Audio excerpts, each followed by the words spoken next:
diarrhea is passage of watery stools that are 5 times up in a day. So that's diarrhea. Lately, madami ako nakikitang related to food because number one, they fail to heat it. Then you have to really be careful with water too. Kasi huwag ka lang basta-basta saan iniinom ng water. So you have to ensure that water is clean because that's also one major cause of diarrhea. Please ensure the source of your food is clean and the source of the water too is clean. And properly prepare your food as well.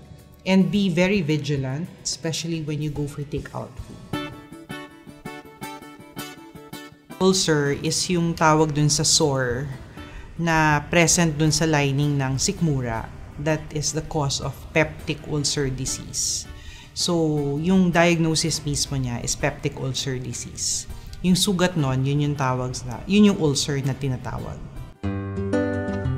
Most of the time, ulcers nagsisimula siya sa paninikmura. Yung madalas na sinisikmura, yung iba parang dighay ng dighay, yung iba naman ubo na hindi gumagaling. Lifestyle is very important. We always advise patients na laging mag-small frequent meals. Then less muna sa mga sobra sa tomato sauce. Of course, yung mga may citrus is okay as long as you eat something first before drinking yung mga citrus drinks. My advice is keep your lifestyle all in moderation. Eat small frequent meals.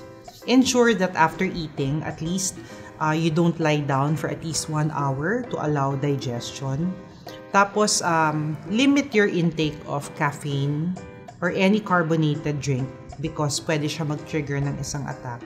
And of course, exercise. I cannot disregard the benefits of exercise because overall metabolism, exercise really helps a lot.